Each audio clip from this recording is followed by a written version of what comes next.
नमस्कार दोस्तों, मैं प्रिंस सैनी आपका स्वागत करता हूं हमारे चैनल लर्न एंड ग्रो में। आज हम बात करेंगे इंक्लाइंड मैनोमीटर के बारे में। इससे पहले हमने बैरोमीटर के बारे में जाना है, मैनोमीटर के बारे में जाना है, जो वर्टिकल जिनके अंदर एक ट्यूब होती है। यहाँ पर हम बात कर रहे हैं इंक्लाइंड मैनोमीटर की, किस तरह से ये हमें फायदा दे सकता है। वर्टिकल जिसके अंदर ट्यूब होती है मैनोमीटर की, तो उसके बजाय ये किस तरह से फायदेमंद है। तो चलिए इसको समझते हैं। जो इंक्लाइंड मैनोमीटर होता है, सबसे पहले जान लेते हैं, ये बहुत ही स्मॉल प्रेशर डिफरेंस को मापने के काम आता है। जैसे मैनोमीटर प्रेशर डिफरेंस को तो मापता ही है, लेकिन जो इंक्लाइंड मैनोमीटर है ये बहुत ही स्मॉल प्रेशर डिफरेंस को मापने के काम आता है, जो 50 mm के ऑर्डर के लगभग या फिर उससे कम ऑर्डर के होते हैं। यानी कितने तक या उससे कम जो है हम प्रेशर डिफरेंस जो है जो वाटर के लेवल से माप सकते हैं। तो बहुत ही कम प्रेशर डिफरेंस के लिए यूज किया जाता है। चलिए इसका फिगर देख लेते हैं। यहाँ पर एक बोर्ड ले लेते हैं।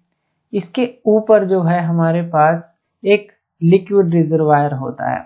यहाँ पर एक लिक्विड रिजर्वायर ले लेते हैं। तो ये हो गया लिक्विड रिजर्वायर। ये जो लिक्विड रिजर्वायर है, इसको जो है कनेक्ट कर दिया जाता है जो भी हमें प्रेशर मापना है। यानी कि जो भी चैम्बर है, जो भी वेसल है, उसके साथ इसको कनेक्ट कर दिया जाता है। और यहाँ पर ये P1 जो प्रेशर है यहाँ पर एंटर करेगा लिक्विड रिजर्वायर के अंदर। उसके बाद इसके साथ जो है एक इंक्लाइंड ट्यूब लगी होती है। यानी कि ये तो हो गया लिक्विड रिजर्वायर और ये हो गई इंक्लाइंड ट्यूब। अब यहाँ पर ये जो रिजर्वायर होता है, लिक्विड रिजर्वायर, ये काफी बड़ा होता है। इसका जो क्रॉस सेक्शनल एरिया है इस रिजर्वायर का बहुत ही लार्ज रखा जाता है, अगर हम cross sectional area of the tube देखें। और इनको जो है रिजिडली फिक्स कर दिया जाता है एक बोर्ड के ऊपर। जैसे हमने ये दिखाया है, ये बोर्ड रिजिडली इनको फिक्स कर दिया जाता है ताकि ये हिले ना, प्रॉपर ये फिक्स रहे। अब यहाँ पर एक स्केल लगा होता है इसी इंक्लाइंड ट्यूब के साथ, जहां से हम डायरेक्टली मेजरमेंट ले सकते हैं। अब इसको समझेंगे किस तरह से यहाँ पर मेजरमेंट हम लेते हैं। सबसे नीचे यहाँ पर लेवलिंग स्क्रू लगे होते हैं। इन लेवलिंग स्क्रू के थ्रू हम इसको बिल्कुल ठीक पोजीशन पर रख सकते हैं।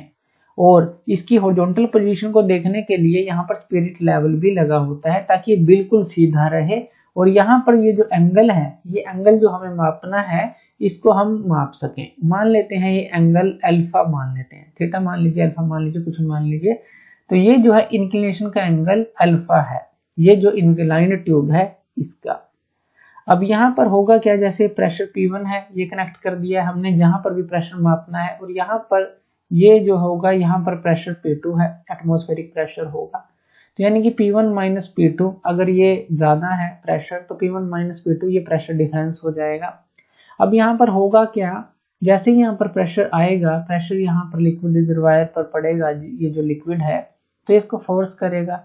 और फोर्स करेगा तो लिक्विड जो है यहाँ पर राइज करेगा, इस इंक्लाइंड ट्यूब के अंदर राइज करेगा। और यहाँ से इस स्केल से हम डायरेक्टली रीडिंग ले लेंगे उसकी कि कितना राइज किया है। अब ये फायदा क्या है इंक्लाइन करने का, अगर ये वर्टिकल होता, यानी कि एक ट्यूब ले लीजिए आप, इस तरह से एक वर्टिकल ट्यूब ले लीजिए और यहाँ पर एक चैम्बर ले लीजिए इस तरह से, और इसके साथ इसको कनेक्ट कर दीजिए, मान लेते हैं। अब यहाँ पर ये लिक्विड है, जैसे ही यहाँ पर प्रेशर पड़ेगा तो ये इस वर्टिकल ट्यूब में राइज करेगा यहाँ पर। और इसी तरह से अगर इसी चैम्बर के साथ हम एक इंक्लाइन ट्यूब ले लें, इस तरह से इंक्लाइन ट्यूब ले लें, और यहाँ पर लिक्विड है, तो जैसे ही यहाँ पर प्रेशर पड़ेगा, यहाँ पर ये P1 है प्रेशर, तो यहाँ पर ये जो है यहाँ पर राइज करेगा। यानी कि इंक्लाइन ट्यूब में वो ज्यादा जो है हमें वाइड रेंज में राइज करता दिखेगा। यहाँ पर तो सीधा ऊपर की तरफ जा रहा है और कम हाइट पर जाएगा, लेकिन यहाँ पर जो है ये काफी ज्यादा जो है इस तरह से ऊपर जाएगा, जितना इंक्लाइंड होगा उतना ऊपर जाएगा। यानी कि रीडिंग लेने में हमें काफी आसानी होगी। इसको ऐसे समझें, मान लेते हैं यहाँ पर प्रेशर पड़ा वर्टिकल ट्यूब के लिए और ये 5 mm की हाइट तक गया। अगर इसी को हम इंक्लाइंड मैनोमीटर के अंदर मापेंगे, इसी प्रेशर को, यानी कि ये 5 mm जो है वाटर है, मान लीजिए वो इतना राइज किया इस वर्टिकल ट्यूब में इस प्रेशर के कारण, तो इंक्लाइंड मैनोमीटर के अंदर क्या होगा, तो यहाँ पर एंगल है हमारे पास, मान लेते हैं ये जो एंगल है 10 डिग्री का है। अब यहाँ पर जो इंक्लिनेशन होगा 5 mm की बजाय कितना होगा, यहाँ 5 बाय क्या आ जाएगा, जो एंगल है sin 10 डिग्री, यानी कि 5 बाय sin 10 का मतलब है 0.173 के लगभग ये होता है। और जब आप इसको डिवाइड करेंगे ये लगभग आ जाता है 28.9 के करीब, यानी कि सीधा सा करें हम बात लगभग 29 mm के करीब आ जाता है। तो यहाँ पर सिर्फ 5 mm जो गया था, हम एक्यूरेसी की बात कर रहे हैं, एक्यूरेट रीडिंग जो है हम इसमें ज्यादा ले सकते हैं, क्योंकि 5 mm को मापना थोड़ा मुश्किल है। लेकिन अगर 5 mm का ही ये जो प्रेशर यहाँ पर इसने इसको राइज किया था वो इंक्लाइंड मैनोमीटर के अंदर मापते हैं तो वो लगभग जो ये राइज है हमें 29 mm के करीब दिखाएगा, यानी कि हम बहुत ही एक्यूरेट रीडिंग ले सकते हैं यहाँ पर।